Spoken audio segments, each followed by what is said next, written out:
जय मसीह की दोस्तों, आपका स्वागत है हमारे channel Jesus lover two M पर। आज हम एक बहुत ही महत्वपूर्ण विषय पर चर्चा करेंगे।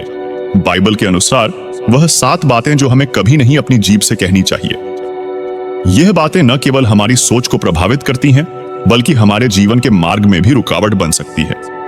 अगर हम इन बातों को अपने जीवन से दूर रखते हैं, तो हमें परमेश्वर की आशीर्वाद और मार्गदर्शन प्राप्त हो सकता है।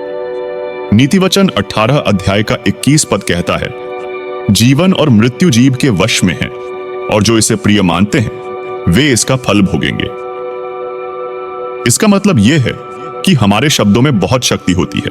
हम जो भी बोलते हैं उसका हमारे जीवन पर गहरा प्रभाव पड़ता है।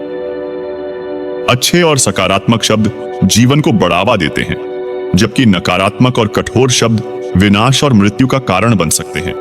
इसलिए हमें समझदारी से बोलना चाहिए और अपने शब्दों का उपयोग हमेशा सच्चाई, प्रेम और प्रोत्साहन के लिए करना चाहिए। मान लीजिए एक बच्चा अपनी पढ़ाई में कठिनाई, कमजोरी महसूस कर रहा है। अगर उसके मन से, जिभ से वह कहता है, मैं बहुत होशियार हूं, मैं यह कर सकता हूं, तो ये सकारात्मक शब्द उसे प्रेरित करेंगे और उसमें आत्मविश्वास भरेंगे। इससे बच्चा अपनी मेहनत जारी रखेगा और अच्छा प्रदर्शन करने की कोशिश करेगा। इसके विपरीत अगर उसने कहा, मैं कभी कुछ नहीं कर सकता, मैं हमेशा असफल रहूंगा, तो ये नकारात्मक शब्द उसके मनोबल को तोड़ सकता है और उसे हतोत्साहित कर सकता है।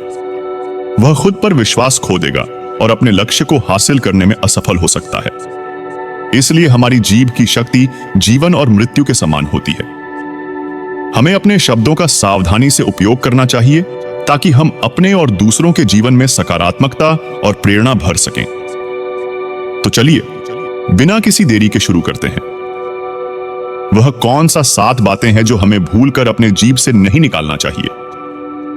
नंबर 1, मैं कुछ नहीं कर सकता। हमारे जीवन में कई बार ऐसा समय आता है जब हम हताश हो जाते हैं और खुद को असहाय महसूस करते हैं। ऐसे समय में हम अक्सर यह कहने लगते हैं, मैं कुछ नहीं कर सकता या मुझसे यह नहीं होगा। बाइबल हमें इस तरह की बातें कहने से मना करती है। फिलिप्पियों 4 अध्याय का 13 पद में लिखा है, मैं उस मसीह के द्वारा सब कुछ कर सकता हूं जो मुझे शक्ति देता है। इस वचन में हमें यह समझाया गया है कि हमारे खुद के बल पर नहीं, बल्कि मसीह के बल पर हम हर कार्य कर सकते हैं। इसलिए कभी भी खुद को कमजोर मत समझें। नंबर 2, मेरा जीवन बेकार है। यह एक और बात है जो हमें कभी नहीं कहनी चाहिए। कभी कभी कठिनाइयों के समय में हम सोचते हैं कि हमारा जीवन बेकार है और इसमें कोई मकसद नहीं है। बाइबल हमें यह सिखाती है कि हर व्यक्ति का जीवन एक उद्देश्य के लिए है। यिर्मयाह 29 अध्याय का 11 पद में लिखा है, क्योंकि मैं तुम्हारे लिए जो कल्पना करता हूं उसे मैं जानता हूं, यहोवा की यह वाणी है, वह कल्याण की और नाश की नहीं, और तुम्हें आशा का भविष्य देने के लिए है। इस वचन से हमें यह सीखने को मिलता है कि परमेश्वर के पास हमारे जीवन के लिए एक उद्देश्य है। इसलिए कभी भी यह मत कहें कि हमारा जीवन बेकार है। नंबर 3, मैं इस बीमारी से कभी ठीक नहीं हो सकता। जब हम बीमार होते हैं तब हमारी सोच नकारात्मक हो जाती है और हम यह कहने लगते हैं, मैं इस बीमारी से कभी ठीक नहीं हो सकता। लेकिन बाइबल हमें इस तरह की बातें करने से मना करती है। यशायाह 53 अध्याय 5 पद में लिखा है, परंतु वह हमारे ही अपराधों के कारण घायल किया गया और हमारे अधर्म के कामों के कारण कुचला गया। हमारी ही शांति के लिए उस पर ताड़ना पड़ी कि उसके कोड़ों के मार से हम चंगे हो जाएं। यह वचन हमें यह विश्वास दिलाता है कि ईश्वर की शक्ति से हर बीमारी का इलाज संभव है। इसलिए कभी भी इस तरह की नकारात्मक बातें अपने मुंह से न निकालें।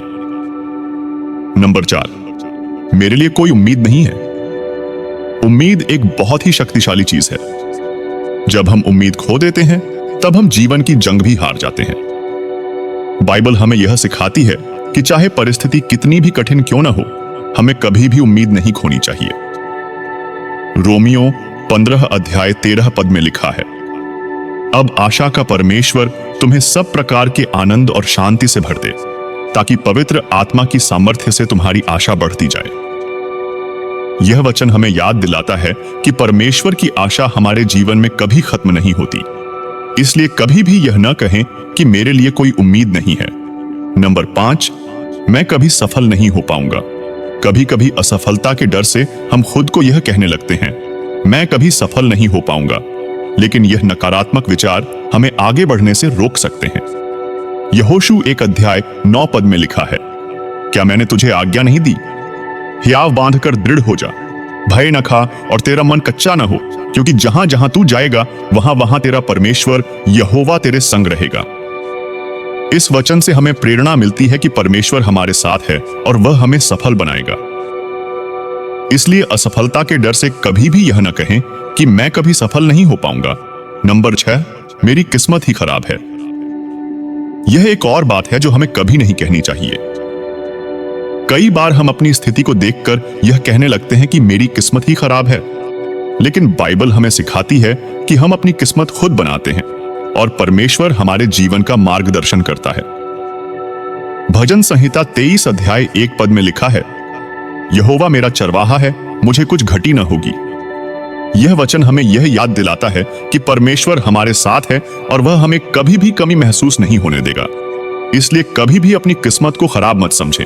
नंबर 7, भगवान मुझे भूल गए हैं। कठिन समय में कई बार हम यह सोचने लगते हैं कि भगवान हमें भूल गए हैं, लेकिन बाइबल हमें यह विश्वास दिलाती है कि परमेश्वर हमें कभी नहीं भूलता। यशायाह 49:15 और 16 पद में लिखा है, क्या यह हो सकता है कि कोई माता अपने दूध पीउए बच्चे को भूल जाए और अपने जन्माए हुए लड़के पर दया न करे? हां, वह तो भूल सकती है, परंतु मैं तुझे नहीं भूल सकता। देख, मैंने तेरा चित्र हथेलियों पर खोद कर बनाया है। तेरी शहर पनाह सदैव मेरी दृष्टि के सामने बनी रहती है। इस वचन से हमें यह सीखने को मिलता है कि परमेश्वर हमें कभी नहीं भूलते और वह हमेशा हमारे साथ होते हैं। इसलिए कभी भी यह न कहें कि भगवान मुझे भूल गए हैं। मित्रों, हमारी जुबान में बहुत शक्ति होती है। जो हम कहते हैं वह हमारे जीवन पर गहरा असर डालता है। इसीलिए हमें अपनी जुबान से कभी भी नकारात्मक बातें नहीं कहनी चाहिए। बाइबल हमें सिखाती है कि हमें अपने शब्दों के माध्यम से विश्वास, आशा और प्रेम का संचार करना चाहिए। ईश्वर ने हमें एक शक्तिशाली जुबान दी है जिसे हमें सकारात्मकता और आशीर्वाद के लिए उपयोग करना चाहिए। आशा है कि आपको यह वीडियो पसंद आया होगा। अगर हां, तो हमारे चैनल को सब्सक्राइब करें, इस वीडियो को लाइक करें और अपने दोस्तों के साथ शेयर करें। धन्यवाद।